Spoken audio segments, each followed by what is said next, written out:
오늘 또 지난주와 더불어서 예수님 누구신가 하는 제목으로 말씀을 전해드리려고 합니다. 오늘 말씀은 특별히 새 생명을 주시는 예수님이라 할 수 있겠습니다.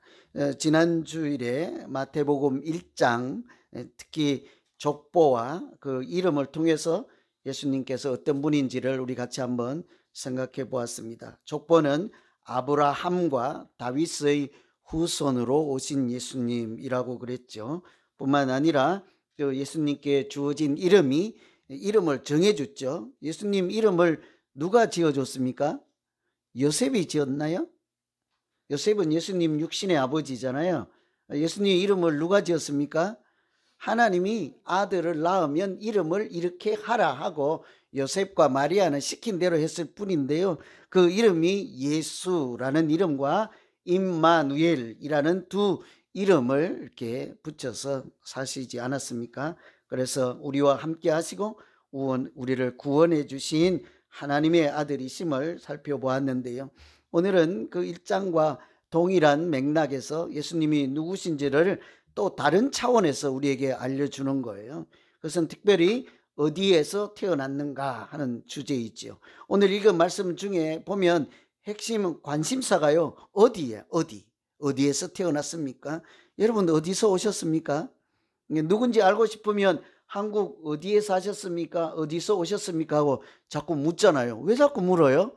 누군가 캐보는 거예요. 나랑 동양인가 이렇게 하면 조금 이웃 동네만 살아도 뭐 형제 자매 만난 줄 알고 그냥 그러다가 며칠 못 가고 금방 또 싸울 거면서 그죠? 막 물어봐. 그래서 이제 어디지 꼭 오늘 주제도 어디가 이제 핵심이에요.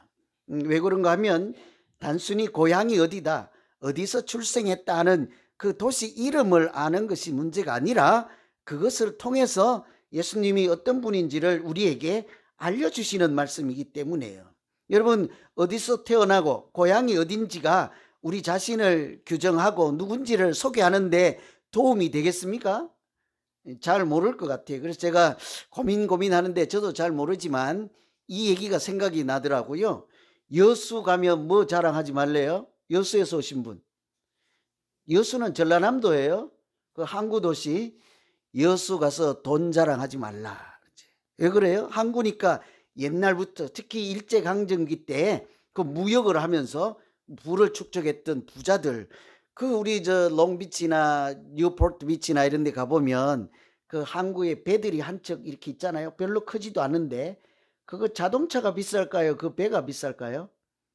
배가 훨씬 비싸요. 그 배 한 척 갖고 있으면 나 부자 이런 얘기랑 똑같아요.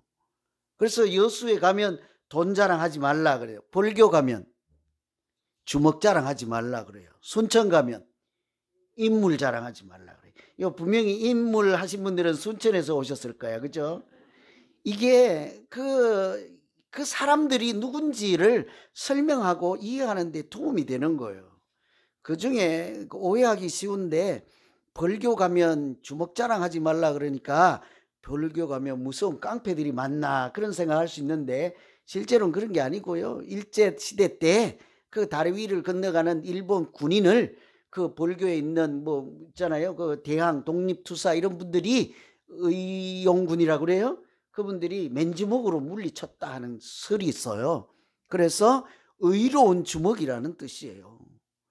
그래서 이 순천하고 또 여수하고에 비하면 큰 도시잖아요.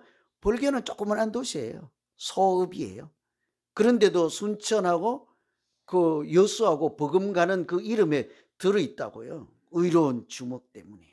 이런 것이 어디 출신이고 어떤 역사적 배경을 가진 장소에서 배우고 자라고 한 것이 누군지를 소개하는데 도움이 된다고요. 여러분 또 한 가지 말씀드리면 우리 북한의 좋은 예는 아닙니다만 자기들이 아주 대단한 인물이라고 할 때 어디를 자꾸 갖다 붙입니까? 그 지도자가 북한에 있는 지도자 백두혈통 그러잖아요. 그죠? 백두혈통. 뭐 자기만 백두혈통인가? 백두산 아래에서 사는 우리 대한민국 모든 민족 한 사람 한 사람이 다 백두산의 그 영험한 길을 받고 이 5,000년 역사를 만들어낸 위대한 주인공들이지 않습니까? 우리도 그런 차원의 백두혈통인 거죠. 아닌가 보다. 별로 안 좋은가 봐. 그죠? 다 우리가 백두산을 민족의 산이라고 그러고 남쪽에 있는 한라산을 같이 이렇게 끝과 끝을 규정하는 귀한 산이라고 하고 거기서 자란 위대한 민족 이렇게 생각할 때 백두산 하면 우리 가슴이 뭉클하다고요. 안 가보셨어요? 가실래요? 제가 역마살이 들어서 잘 다녀요. 신학교 졸업여행 백두산을 갔는데 정말 잘 갔어요. 중국을 통해서 갔는데 어느 거룩한 장소보다 참 많은 것을, 그래도 신학교 졸업해서 우리나라에서 제일 좋은 신학교 나왔다고 제가 과장 뻥 해서 늘 그러잖아요. 그런 정도의 신학교 가서 영적인 지도자로 일생을 살 사람들이 민족을 품어야 되지 않겠냐고요. 나라를 걱정하는 그런 신앙의 지도자들이 되어야 하지 않겠냐고요. 그래서 성지순례 간 것보다 참 감동받았어요. 올라가면서 그 겨우 눈 때문에 가지 못하면 서로 업어주고 밀어주고 하는 그 산, 우리가 그 산에서 살아온 아주 위대한 사람들 있잖아요. 출신, 지역, 장소, 이게 우리가 누구인지를 아주 잘 설명해요. 이성계나 고려 태조 왕건 이런 사람들도 다 갖다 붙이잖아요. 어디? 송악산. 그렇죠? 요즘 청와대도 뒤에 산이 있을걸요? 무슨 산이에요? 인왕산. 다 이렇게, 이게 예수님도 마찬가지예요. 오늘 성경에서 어디에서 태어나셨고 어디가 고향이고 어디서 자랐다 하는 것은 그냥 우리 무슨 집 계약서 할 때 주소 어디요 이렇게 쓰세요라고 하는 정도가 아닌 거예요. 그 예수님이 어떤 분이고 왜 이 땅에 오신 우리에게는 과연 어떤 의미가 있는 분일까를 소개하는 또 다른 방법이에요. 족보나 이름 외에 이분이 어떤 역사적 배경을 가진 분이다 하는 거예요. 오늘 말씀에 따르면 지역, 도시 이름으로 보면요, 예수님은 첫째로 우리에게 생명의 떡을 주시는 분입니다. 생명의 떡. 우리 떡국떡, 그런 생명의 떡. 별로 요즘 뭘 줘야지 반가워할지 아멘할지 모르겠는데 예수님이 생명의 떡을 준다니까 요즘 흔해 빠진 거 안 먹어요. 이렇게.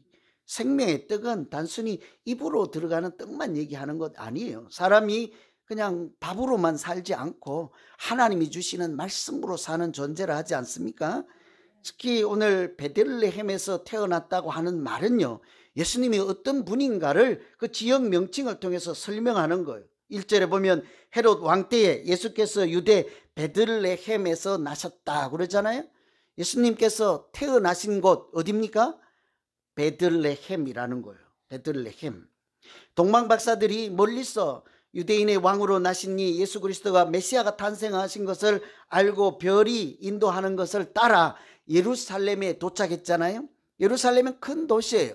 근데 거기 어디 가서 예수님 아기 예수를 찾지요? 어디서 만나요? 마치 우리가 서울에 가서 김서방을 찾는 것과 비슷한 거예요. 큰 도시에 갔는데 어디 가서 찾지? 공교롭게도 예수라고 하는 이름은 많아요. 어디 가서 찾냐고요. 그런데 그래서 이 동방 박사들이 물어볼 수밖에 없는 거예요. 뭐라고 묻습니까?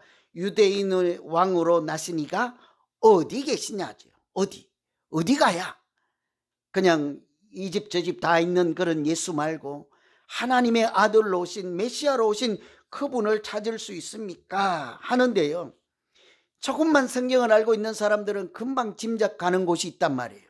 구약 성경에 이렇게 벌써 오래전에 예언을 해둔 말씀이 있었습니다. 유대 땅 베들레헴아, 너는 유대 고을 중에서 작지 아니하도다. 너에게서 한 다스리는 자가 나와서 내 백성 이스라엘의 목자가 되리라.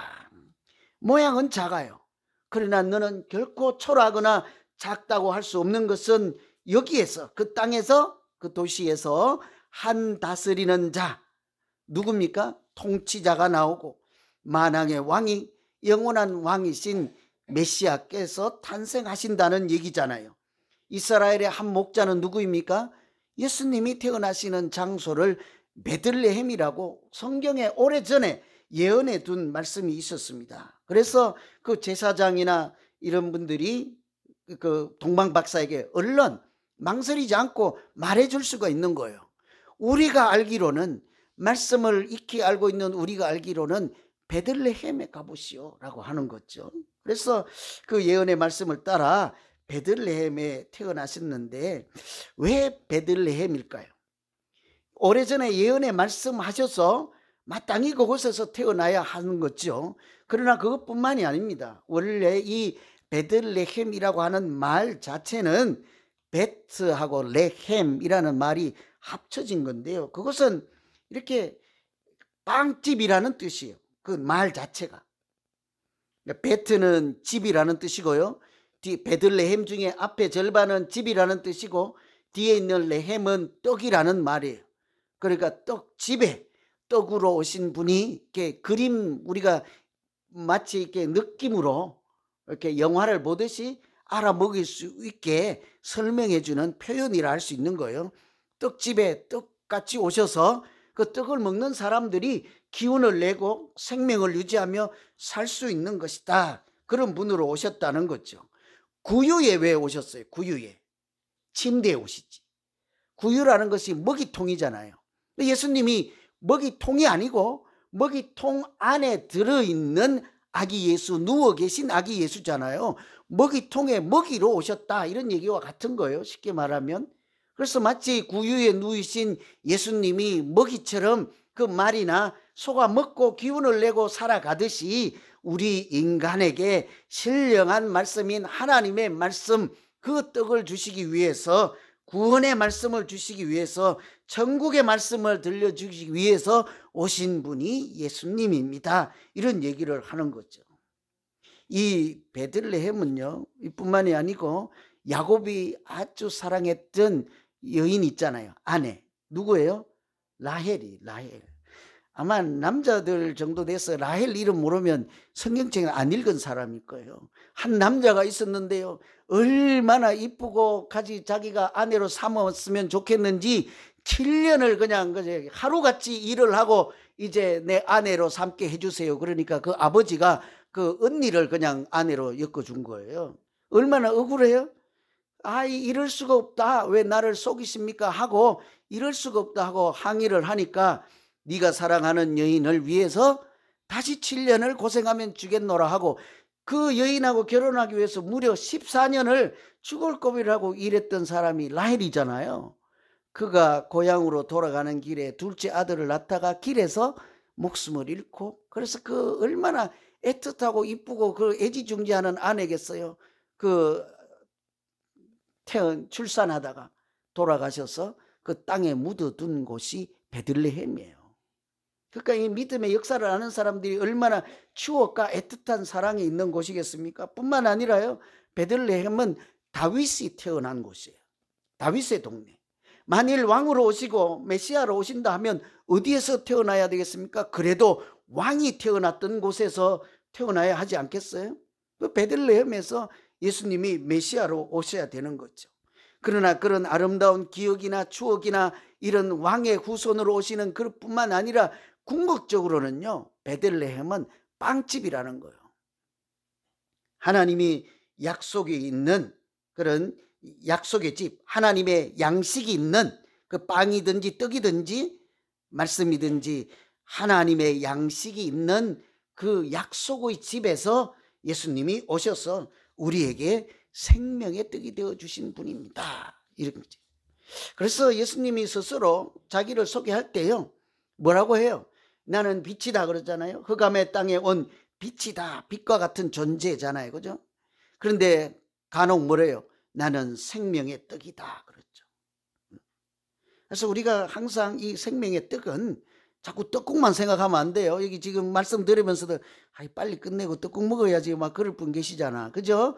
그 떡국만 생각하면 안 돼. 입으로 들어가는 떡, 쌀, 국수 그런 것만 얘기 아니라, 사람이 떡으로만 사는 것이 아니라 하나님의 입에서 나오는 말씀으로 사는 존재를 하잖아요. 그 떡은 항상 우리에게 생명의 말씀인 하나님의 말씀, 천국에 대한 말씀, 영생의 말씀, 약속의 말씀인 거예요. 그래서 성경은 예수님을요, 그 예수님 자체가 말씀이라고 그래요. 태초에 말씀이 계셨으니 그가 하나님과 함께 계셨음이라. 그러므로 그 말씀이 곧 하나님이라 이렇게 말했잖아요. 요한복음 1장에. 태초에 예수님이 계셨느니라. 예수님은 하나님과 함께 계셨다. 그래서 예수님은 곧 하나님이라 이랬잖아요. 그래서 이 말씀이 곧 예수님이죠. 왜 그래요? 예수님이 생각이 하나님의 생각과 일치요. 예수님이 말씀하시면 천국에 대한 약속의 말씀을 해주십니다. 예수님께서 하는 행동 가운데는 하나님의 세계가 펼쳐지지요. 예수님이 가서 계신 곳은 그곳에 하나님 나라가 이루어지니 말씀과 예수님 자체는 동일이요. 동일체. 구별되지가 않습니다. 그 말씀을 우리에게 주셔서 그 요한복음 1장 계속 읽어보면요. 태초에 말씀이 계시니라. 태초에 예수님이 계시니라 했잖아요. 하나님과 함께 계셔서 그가 곧 하나님이라 하고 그 밑에 내려가면 결론이 뭔지 아세요? 1장 12절 영접하는 자 곧 믿는 자에게 하나님의 권세를 주신다 그랬잖아요. 하나님의 자녀가 되는 권세를 주시느니라. 예수님을 영접하는 사람, 예수님을 통해서 우리에게 들려주시는 생명의 말씀을 듣고 천국이 있음을 믿고 하나님이 아버지 되심을 믿고 영생이 있음을 믿는 자에게 하나님의 자녀가 되는 복을 예수님을 통해서 하나님이 우리에게 주신 줄로 믿습니다. 생명의 떡을 주신 거예요. 신령한 떡을 주신 것. 마지막에는 십자가에 달려서 자기 그 떡인 몸을 화목제물로 내어주심으로 우리가 그 십자가의 은총으로 구원받은 자녀로 살게 하신 것을 우리가 믿고 우리가 또 오늘 당당하게 그런 권세와 능력을 가지고 하나님의 자녀로 현재 살고 있는 줄로 믿습니다. 이렇게 베들레헴에서 태어났다 하는 것은 그냥 고향이 어디고 출생지가 어디니까 이렇게 쓰세요 하는 정도가 아니라 예수님이 누구인지를 설명하는 또 다른 방법인 거예요. 생명의 말씀, 진리의 말씀을 우리에게 주셔서 먹고 마시고 누림으로 우리가 날마다 새 생명, 신령한 생명, 영생의 생명을 이렇게 누리면서 살아가는 거룩한 백성으로 하나님께서 예수님을 통해서 은혜 베풀어 주신 줄로 믿습니다. 그래서 2장 1절에서 오늘 읽은 12절에 여러 얘기가 나오지만요. 질문은 어디냐예요. 어디에서 나셨어? 답을 찾기 위한 거잖아요. 베들레헴이에요. 그러니까 그냥 질문하고 답이 끝나는 것이 아니라 왜 베들레헴에서 태어났고 그 의미는 뭘까요? 생명의 떡으로 우리에게 양식을 주시는 분으로 오신 예수님을 우리가 만났습니다. 두 번째 소개하는 내용은요. 나사렛이라는 지명이에요. 나사렛. 제가 한번 질문 드려볼까요? 여러분 성경 퀴즈 한번 해보게요. 뭐 재미없으니까 계속 듣기만 하면 저도 다른 사람 설교 들으면 재미없더라고요. 막 졸기도 하고 그래요. 그러니까 가끔 이렇게 퀴즈도 내고 설교할 때마다 이런 거 많이 쌓아놓고 맞추면 빨리 한 개씩 주고 이름 써놓을 테니까 가서 찾아가세요. 이거. 예수님 고향은 어디십니까? 네? 또 이거 생각하고 답도 생각 안 하지 말고 예수님 고향은 어디십니까? 조금 전에요. 예수님은 어디서 태어났다고 그랬어요? 베들레헴이라고 그랬어요. 빵집이 있는 베들레헴, 다윗의 동네, 왕의 도시예요. 괜찮은 곳이에요. 그런데 예수님의 고향을 아무도 베들레헴이라고 하지 않아요. 왜 그래요? 나사렛이라고 그래요. 사람들이 그래서 예수님을 부를 때 별명을 붙여 부르기를 나사렛 예수, 나사렛 예수 그래요. 그 말은 무슨 뜻인가 하면 나사렛에서 살았던 예수, 나사렛이 고향인 예수 이런 말이죠. 그래서 오늘 우리가 읽지는 않았지만 2장 끝에 가면 23절에 그래요. 나사렛이란 동네에 가서 사시니 이는 선지자로 하신 말씀에 나사렛 사람이라 칭하리라 하심을 이루려 하심이라. 그 나사렛에서 가서 살았다 이 말이 뭔가 하면요. 예수님께서 아기 예수로 태어났을 때 그 땅에 왕이 있었잖아요. 헤롯이라는 왕이 있었다고요. 그런데 사람들이 소문을 자꾸 내는 거예요. 또 다른 유대인의 왕이 태어났다는 거예요. 그 현재 왕으로 살고 있는 이 사람이 들으면 기분이 좋겠습니까? 언짢겠습니까? 영 아닌 거예요. 내가 지금 왕 노릇을 잘하고 있는데 내가 지금 대통령인데 사람들이 자꾸 저쪽에 왕이 또 한 명 있다는 거예요. 그래서 가만둘 수가 없어서 그 때를 기준으로 태어난 아이들 그것도 1살도 아니고 2살 아래로 다 죽여버리는 거예요. 사내 아이만. 왕을 살려둘 수 없다는 거잖아요. 단종 생각해 보세요. 그 삼촌이 어떻게 했는가. 그때 아기잖아요. 애기잖아. 애기. 9살, 7살. 왕이 태양이 2개 있을 수가 없는 거지. 헤롯 왕이 어때요? 그래서 유대인으로 왕으로 오신 예수가 어디 있느냐 물어보고 나도 가서 경배하겠다 하고 실상은 가서 다 죽여라는 거죠. 찾지 못하니까.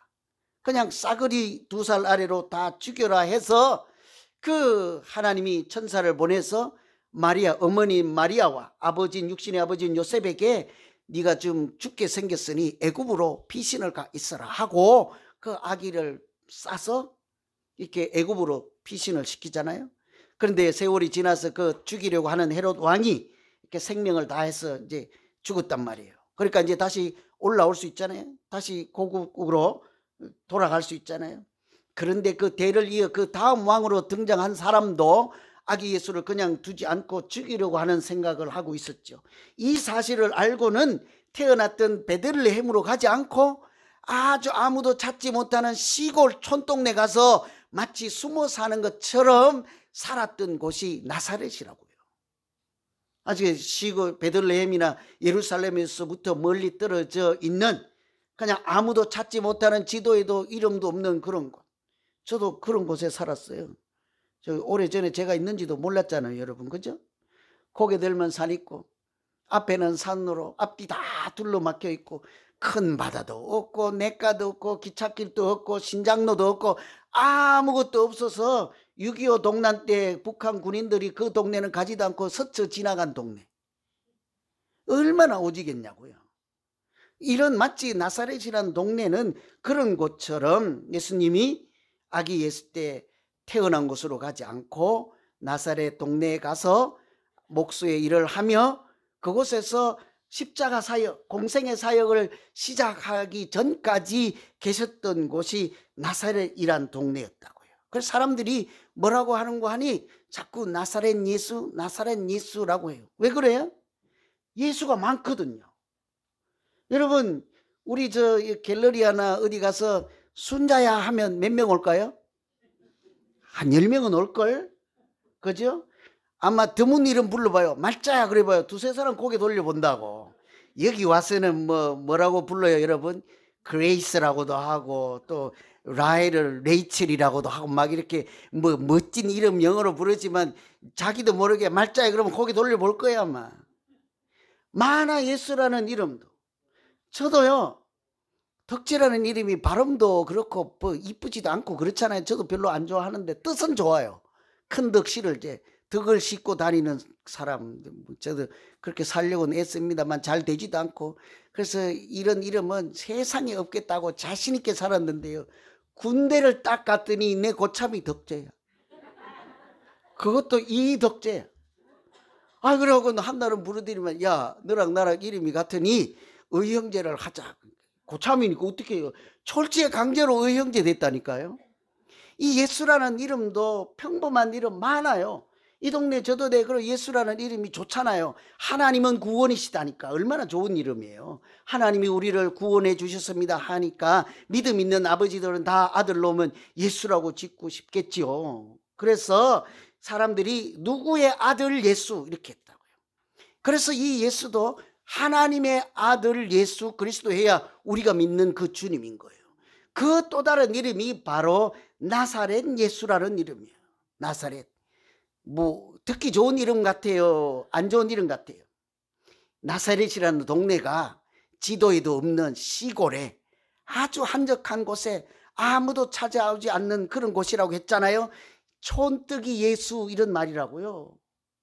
뿐만 아니라 그것은 이게 하나님의 백성인 이스라엘이 나중에 역사가 망해서 아수르에도 망하고 바벨론에도 망하잖아요. 그 망했던 나라 그 아주 시골에 가서 그 시골에 있는 작은 마을이니까요. 사람들이 살다가 가난해서 흘러 도시에서 떠나서 낙향해서 남의 집에 종살이 하며 가난하게 살았던 사람들이 마지막으로 가서 살던 그런 곳이라고요. 그러니 나사렛 예수라고 하는 이름은 우리가 생각하는 것처럼 거창하고 자랑스러운 이름이 아니라 이 촌뜨기 예수 아저씨 이런 얘기라고요. 자랑스러운 이름이 아니고 멸시하고 비난하고 아무도 찾아주지 않는 그런 별 볼 일 없는 존재, 개천에서 용이 났다 할 때 개천 이런 표현이라고요. 그런데 그것이 전부가 아니라 하나님은 오래전에 뭐라고 말씀하셨습니까? 흑암에 앉은 백성이 큰 빛을 보았고 사망의 땅과 그늘에 앉은 자들에게 빛이 되었도다. 흑암의 땅 같은 갈릴리 나사렛에 예수님이 계심으로 그곳에 새 빛이 비추어졌습니다. 그렇지 않겠습니까? 그것이 아무리 흑암의 땅이요 범죄의 도시요 어두운 소굴이요 이렇게 절망의 땅이라 할지라도 하나님의 아들 빛으로 오신 예수 그리스도가 그곳에 계시면 그곳에 천국이 시작될 줄로 믿습니다. 이렇게 예수님이요 나사렛, 아무도 알아주지 않고 절망과 좌절과 희망과 소망 하나 없던 그곳에 가장 낮은 곳에 오셔서 소외된 사람들을 찾아가시고 그 땅에 빛이 되어 주셨어. 우리가 늘 그러잖아요. 예수님은 의인이 아니라 죄인을 구하러 오신 하나님의 아들이라고 하는 그 말씀대로 나사렛에 오신 하나님의 아들이 우리가 믿는 주님이시여 예수 그리스도인 줄로 믿습니다. 그래서요 사람들은 그 예수라고 비아냥거리지만 하나님은 나사렛 예수라는 이름에 하나님의 능력을 같이 실어주셨죠.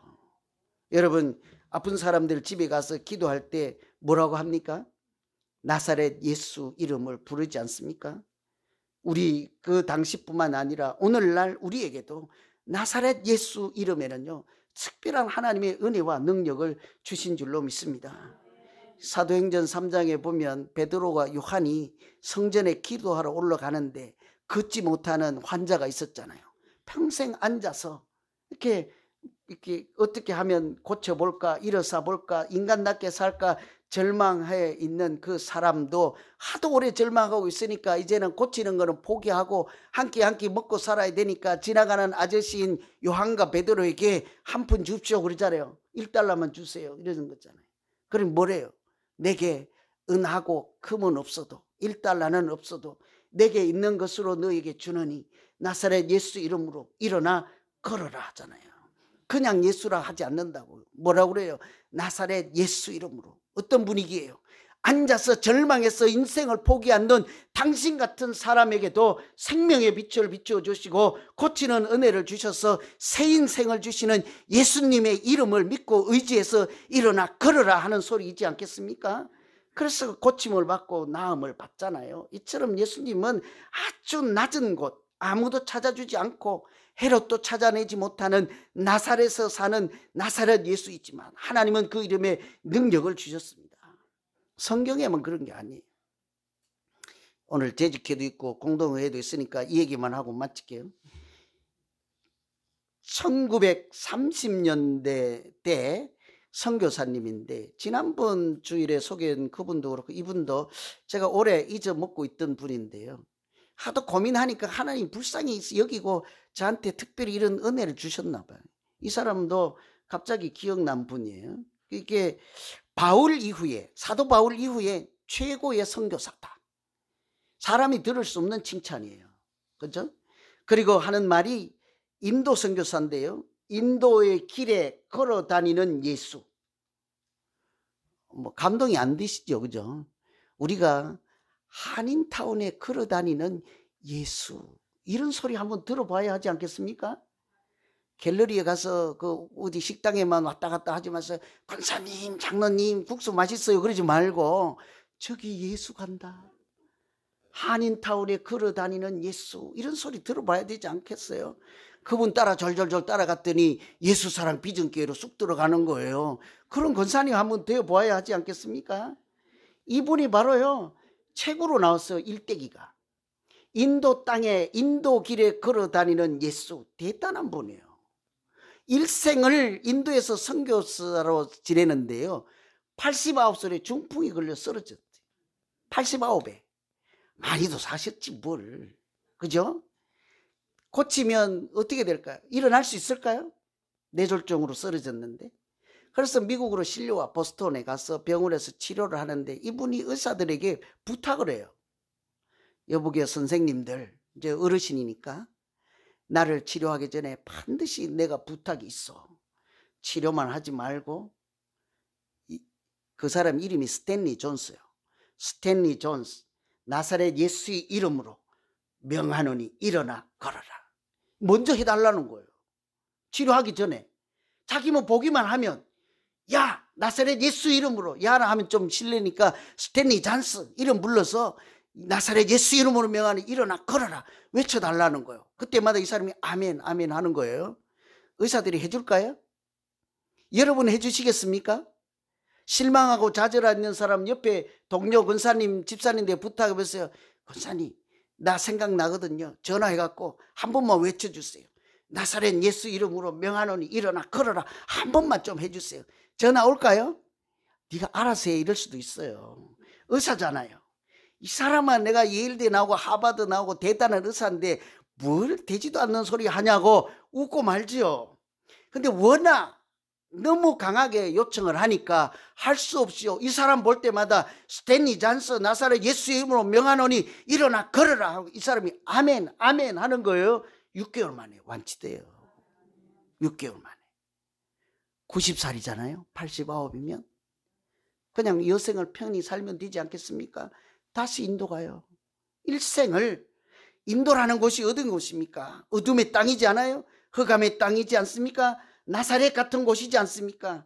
아무도 알아주지 않는 그런 빈민촌에서 예수 이름으로 하나님의 말씀을 전하고 하나님의 은혜를 선포할 때마다 그곳에 나사렛 예수 이름의 능력이 나타난 줄로 믿습니다. 그러니 얼마나 충성스러운 하나님의 종으로 살아요. 저는 우리가요 그냥 믿음 생활하는 사람들이 아니라 하나님의 오늘 우리에게도 동일한 이름 주셨잖아요.